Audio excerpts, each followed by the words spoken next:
Good morning, good day, good evening, and welcome to the latest installment of Let's Talk Sustainability. This week we are going to be talking about the conference of parties, number 27. If you for the generic term that we hear about in the news, it's COP27. This recently happened in Sharm el Sheikh, Egypt, and today we have as a guest Brian Sullivan. And before I get into that and who our guest is, let me just remind everybody this is a no slides. That's right. This is your chance to drink a cup of coffee, some tea, just relax and listen. Think about some questions you might have, anything urgent that you want to pose to myself or Brian. You can put that in the chat, and then we will, at about 20 past the hour, we'll break away for some Q&A. And so get your questions ready. And then the other part of this is that that I like to open with a sustainability moment for you guys to think about, because this is something that we haven't always done, and this is a really important part of who we are at Baker Hughes. So really quick, this is a call, and I'll end with the same call. Call to action. This year we celebrated 1 year of our Carbon Out program. This was last week. So if you haven't seen that, that's another Let's Talk. We highlighted some amazing projects, but we're just getting started, people. 1 year, and this is a ultra marathon we're on, and so it's very relevant to COP27, because at COP27 this is where the UN comes together and we talk about the pledges that countries, companies, and people have to get the world to a low to no carbon society. All right, so this is a big deal. So this is my appeal to each of you to think about the action you're going to take to make the world just a little bit better, starting here at Baker Hughes. As for mine, this is what I'm going to share, and then we're going to get into the dialogue with Brian. Mine is, remember, focusing on my supply chain. That's hard, but I generally try to know where things come from and make good choices about not adding to the depletion of resources around the world. And so that's mine. What's yours? Okay. Spend a little time, commit, make 2023 that year of action. Okay, now to my guest, Brian. So Brian is the executive director of IPECA. I'm not even going to try to remember what that stands for, but I'll let you in a moment answer that. I'm really terrible with acronyms, and I'm glad that I know what COP is. Brian, I like to open with a little bit about you that we can't get from LinkedIn, because undoubtedly after this call, some people will find you on LinkedIn. They'll want to learn a little bit about you. Okay, so tell me something that we wouldn't know by Google stalking you. Okay, all right, thanks. So it's great to be here. Thanks, Alison. Right, so I can't talk about running because I did a bit about that in LinkedIn recently. So I will share with you that this year my wife and I started to keep alpacas. So yeah, that surprised you. I thought I was trying to think of something original, but we have we've got a field next to our house, just there, and we have 5 alpacas living in it, That's which awesome. is kind of fun. That is the first I've heard that. Okay, let me ask you this: sustainable alpaca farming, or just for fun, like their pets? Yeah. Well, I guess the sustainability element is I don't need to hire in someone with a large petrol or diesel driven tractor to cut the grass now. So there's a step in the right direction there. I like that.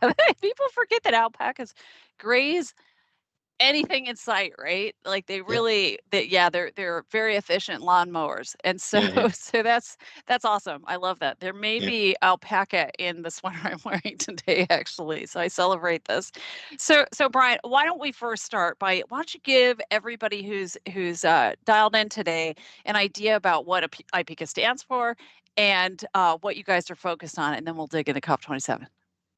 Okay, great. So so for the last few years, IPECA has ceased to be an acronym. Actually, it's our name now.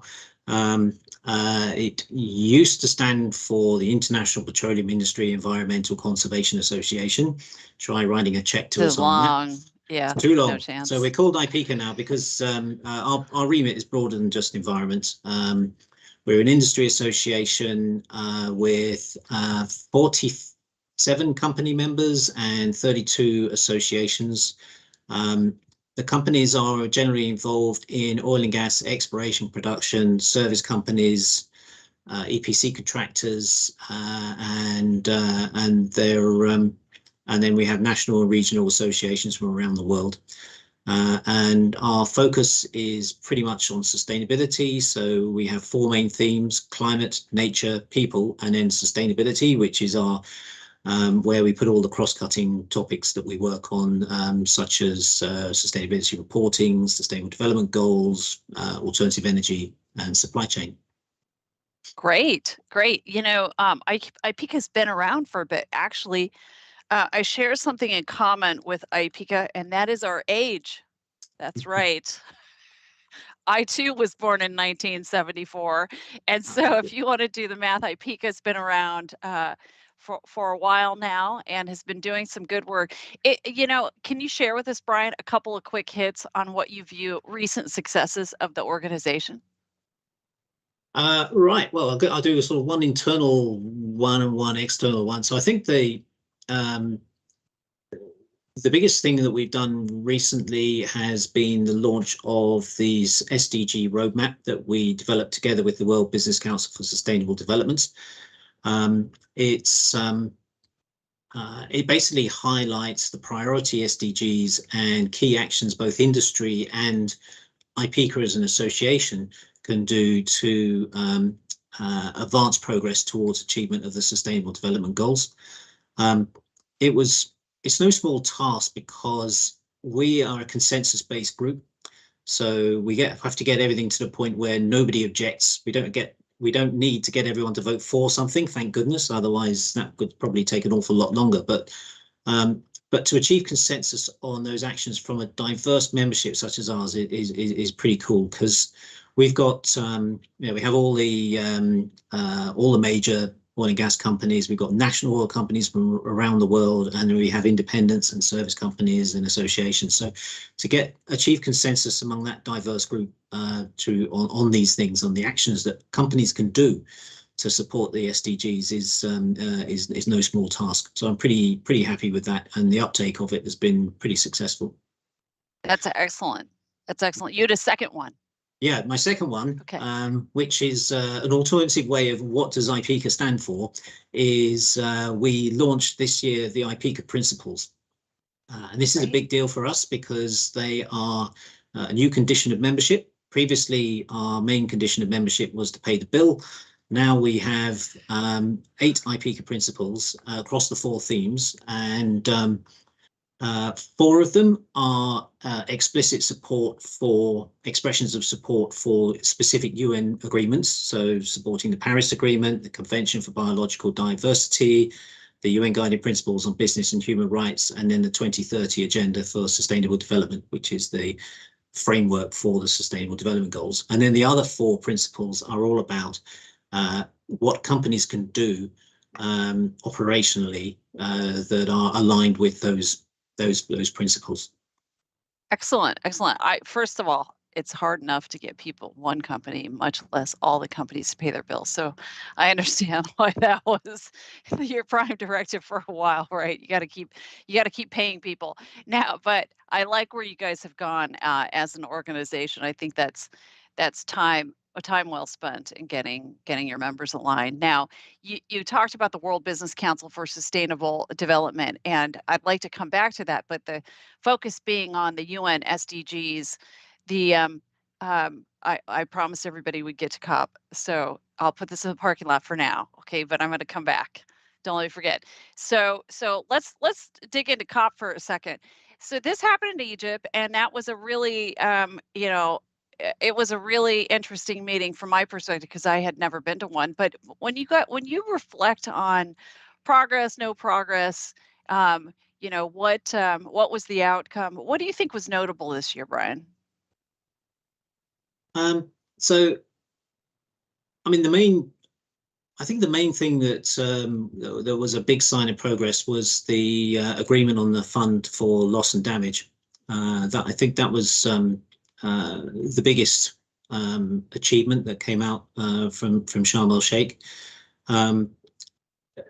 Sharm el Sheikh it's a bit of a strange COP because they have this sort of cycle every 5 years, where every 5 years there's a big COP. So actually, the next one is the big one. So it was never going to be particularly groundbreaking from commitments to new emissions reductions and things like that. You occasionally get them because every COP Hmm. likes to have an agreement of some description. So this time there's the Sharm el Sheikh implementation plan. But that loss and damage thing is the biggest thing, and that's a topic that has been probably the most hotly contested issue around COPs, certainly for the last 2 decades. It's always there's always this tension between the developed world, who have sort of put most of the CO2 into the additional CO2 into the atmosphere, and then you've got the developing world, who are invariably suffering the consequences. And so that conflict has been ongoing throughout. So to get this far has been is a pretty positive step. Yeah, actually, when I reflect on my time there, because I wasn't really sure what to expect. I think we always, as people go into meetings like this, and with a healthy dose of skepticism, but then deep in our hearts, optimism, the outcomes will be good. And I had the good fortune to sit and listen to the sort of broader delegate assembly as they were giving their 3-minute speeches. Okay, just as a note of order, like that's a really hard thing to do, to come up and you've only got 3 minutes to represent like your entire nation's perspective on climate change. So to all of the delegates who were able to do that and nail it, I was really appreciative. And then there were some that went longer, and I thought, you know what?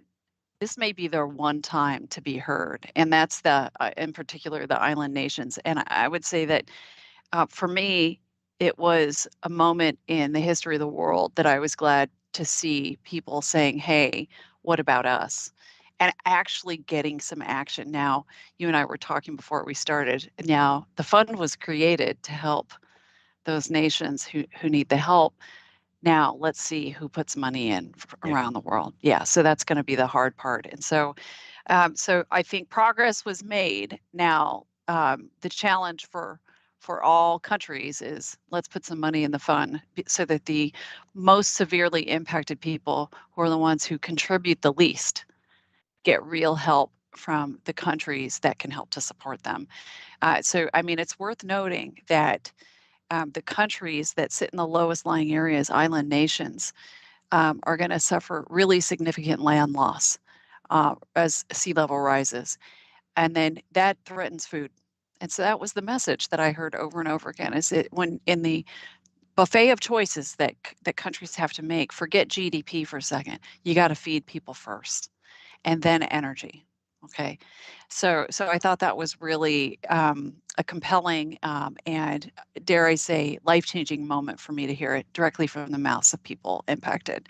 So the next part of this is, I want to thank you for hosting some of our IPCA membership for some nice sessions actually at COP27. Okay, so a little bit about that. What did you have in mind when you invited members to come out there? What were you hoping we would present on? So this has actually been a very active COP for us. We ended up being involved in some 6 side events, which is what the UN calls meetings that aren't part of the sort of formal negotiation process. And when we're hosting them, what we try and do is get a mixture of industry representation. So, and you, Alison, very kindly participated in our one of our main events, which was the enablers of a net zero emissions future in the global south. And we have a mixture of member participation, and members will sort of contribute their practice and their knowledge and their outlook on a particular topic. But we also get stakeholders involved, so they can be representatives from the UN or academia or NGOs, and not, and some of them will be pretty tough with us in terms of their view. They won't necessarily agree with everything that we're doing or everything that we have to say. But they give their real considered opinions and insights on particular issues. And I think it's important that we have events like that because I think it increases the quality of the debate and the knowledge sharing, both for the audience, but I think the other panelists as well. I don't know how the experience went for you, Alison. I thought it was really, and I wish more people had been there. Actually, right in the middle of the panel that I was on, there was a live sort of demonstration by some indigenous communities coming through the COP, and so it got a little rowdy. But that I even appreciated that, having that voiceover, so that you feel the tension between developed nations and then sort of historically less invested in nations and their perspective on how it impacts them, especially since their economic base is typically a bit lower. So that was really powerful to hear that. But the part of the panel that I found most interesting is the moderator had a just transition view and was representative of some of the nonprofit work related to the Vatican. So she was really a compelling speaker, and I learned a lot from her. And then we had some other people on this in this group. So it was a really at first I thought this was a grab bag panel of very disparate voices. No, it was carefully curated, and I learned something from every single person that was on the panel. It was really valuable just for me to meet and participate. So thank you to IPECA for curating some really great conversations there. I suppose for next year it'll be more on how do we raise the awareness of that. I mean, one of the outtakes of COP27 was, many environmental reporters were talking about the fact that there were too many oil and gas companies, whereas previously there were hardly any. Do you think that's something we should be concerned about, or do you think it was a good thing? Um, it's always a bit, yeah, it's always a bit tricky in terms of um, I think it's important that the oil and gas industry is well represented at these events because, and when I talk to people in the UNFCCC, who are of course the host of the COPs, that's the UN Framework Convention for Climate Change, they totally understand that the energy transition and addressing climate change, it is absolutely essential that the oil and gas industry is a committed participant in this whole process. And so I think it's good to see that companies are willing to show up and allocate their time and resources to attending these things, hearing the tone of the conversation and the content of the conversations that are going on. I think it's very important. There are some NGOs out there who think if even one person from the oil and gas industry turns up, that's too many. That's not really the nature of the approach that the UN adopts to these things. I expect that the industry will be well represented at the next one because, of course, it's going to be in the United Arab Emirates, so it's going to be a slightly more benign environment, I would say, less politically sensitive to seeing a presence. Yeah, next year, it being a big year, and then also it being hosted in Dubai, I think will be a really interesting juxtaposition to what this year's event looked like. It's I'll say being on the ground there, if you've got 30 to 60,000 people and there's 600 oil and gas people on its face, that doesn't seem like a lot. But compared to last year, where it was probably under 100, that's a big difference. Yeah. So, Well, I think yeah, that, I think that last year at Glasgow, I mean, the UK government were actively discouraging they were. the companies from attending. And I think that, I think for COP28, I think it's going to be important that we show up. And the other thing is, of course, that some of the for a lot of the countries attending, they have national oil companies and their delegations. It's a bit blurred in terms of where the industry ends and the government begins because they're state-owned companies and things like that. So I think at one point we were looking through the email group that we have for, it was a previous COP, not this one. We realized that the head of the Saudi Arabian government delegation was in our email group for one of the previous COPs, which so we had to do a bit of housekeeping there. But so it can get a bit incestuous between and very close and confusing in terms of that interface. Yeah, yeah. It's well, the thing that struck me about the presence of companies, period. Now, and let's get away from oil and gas for a second. But if you look at the profile of companies that were present, those were predominantly in the innovation zone. Okay, and then you'd see private companies or public companies, publicly traded companies, sprinkled throughout the side events, right? But really, if you wanted to talk tech and what the solution space was, you had to go to the innovation zone, and that was a completely separate event. Okay. And so, what strikes me is if we're there to solve the world's problems, there should be a way that delegates, it's a little easier for them to walk out and see what some of the solutions are. And I understand that they keep them separate for a reason, but perhaps when we see this in Dubai, it's going to be I think at the expo place where they would have held a World's Fair. That's a really big sort of area where you can have all of the different zones walkable instead of having to, oh, the irony, get into a car and actually drive to the other areas. Mm. And so hopefully we'll see the footprint of the event, while larger in one place, smaller in terms of the absolute emissions that come off of it. So Brian, I really want to thank you for joining me here. We are going to pivot to some Q&A from our audience, and because we like to curate some active participation here. And I'm going to invite Marie Kekkebeck to voice over with some questions. Great. Thank you both for your valuable insight. Having that firsthand experience is really great for our listeners. So we do have a couple questions and we just have a few minutes left. We have 8 minutes left, so I'll jump right in. First question that came through the chat was, considering the impact and short-term benefits, is there anything that can be done to accelerate the march towards no flare and enhanced recovery for methane from 2030 to earlier? So Brian, I'm going to ask you that because I know that through IPCA, we talk about no flaring quite a bit. Okay, great. Okay, excellent question. I would say that, yeah, there's a huge amount that can and is being done on both eliminating routine flaring and also methane emissions.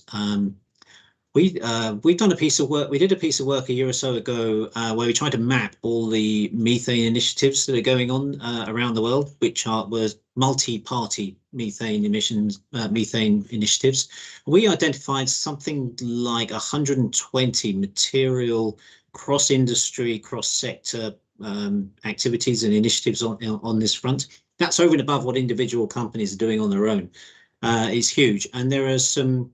There's a lot of, I do want to point to a lot of work being done by the Methane Guiding Principles, which is a cross-industry, actually cross-sector group who are, they've set some principles in place to for companies to set the tone and direction of where they want to go in terms of managing and eliminating methane emissions.